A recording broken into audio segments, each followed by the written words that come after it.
Inilah kisah Nabi Muhammad SAW dan pembawa kayu bakar di neraka. Ketika pertama kali melakukan syiar Islam di atas Bukit Syafa, Nabi Muhammad SAW mendapatkan pertentangan dari banyak pihak. Salah satunya datang dari istri Abu Lahab yang bernama Ummu Jamil. Supaya para penduduk Quraisy yang hadir membenci syiar Islam, maka wanita itu mulai melancarkan tipu daya dan muslihatnya. Ummu Jamil memprovokasi penduduk Quraisy untuk memboikot Rasulullah SAW dan segala risalahnya.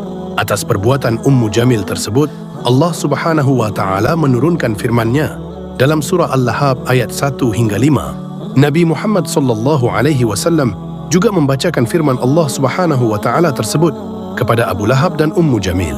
Mendengar semua itu, amarah Ummu Jamil mulai bergejolak.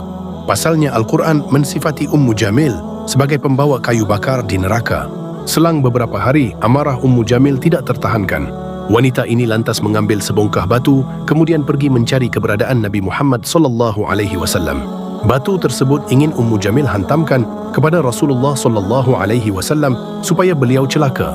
Di momen yang sama, Nabi Muhammad SAW tengah duduk di dekat Ka'bah bersama Sayyidina Abu Bakar radhiyallahu anhu. Ummu Jamil pun datang dengan raut wajah penuh amarah. Tapi anehnya, Ummu Jamil justru bertanya kepada Sayyidina Abu Bakar, "Wahai Abu Bakar, mana temanmu? Kudengar dia menyindirku.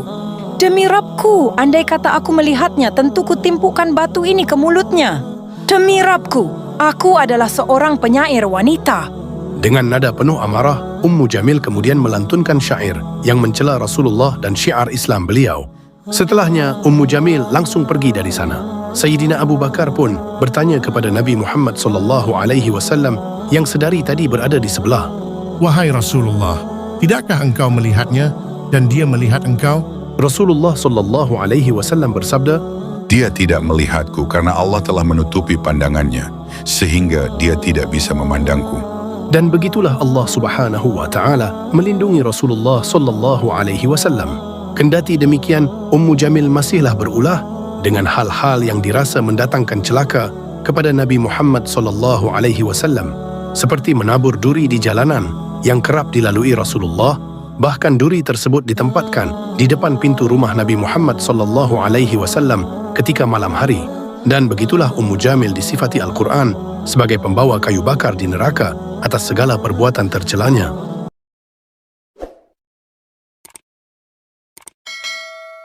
Inilah kisah Nabi Muhammad SAW yang menggali kuburan Yahudi. Pada tahun 627 Masehi, para pemuka kaum Yahudi pergi ke negeri-negeri tetangganya. Tujuan mereka adalah mengumpulkan sekutu demi menghabisi Rasulullah di Madinah dan melenyapkan Islam dari muka bumi. Kaum Yahudi pun berhasil memenuhi ambisinya setelah kaum kafir Quraisy di Makkah bergabung sebagai sekutu terakhir. Total 24,000 pasukan gabungan Yahudi dan kaum musyrikin Arab terbentuk. Dengan jumlah pasukan sebesar itu, kabar akan datangnya penyerangan ke arah Madinah tersebar dengan sangat cepat.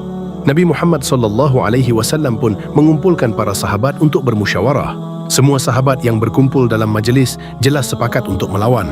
Namun apa yang harus dilakukan untuk mengalahkan 24,000 prajurit? Di tengah-tengah musyawarah, datanglah seorang sahabat Nabi yang kala itu masih menjadi budak, yaitu Salman Al-Farisi rahimahullah. Beliau datang setelah sibuk mengunjungi satu ujung Madinah ke satu ujung lainnya.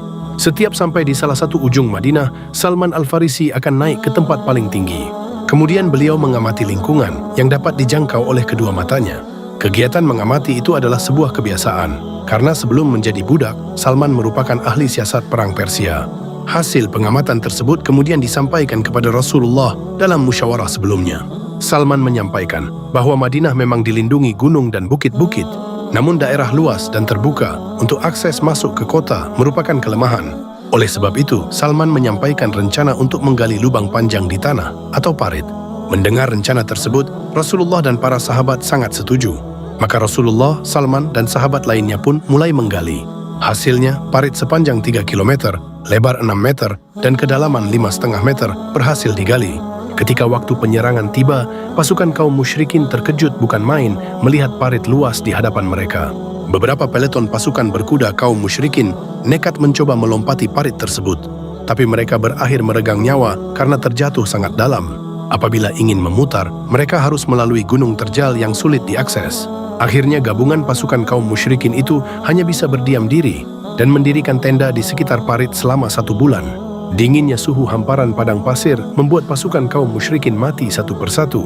Sementara jasad mereka yang tidak dikubur layak mulai menjadi sarang penyakit. Oleh sebab itu, pasukan gabungan Yahudi dan kaum musyrikin Arab mundur dari peperangan.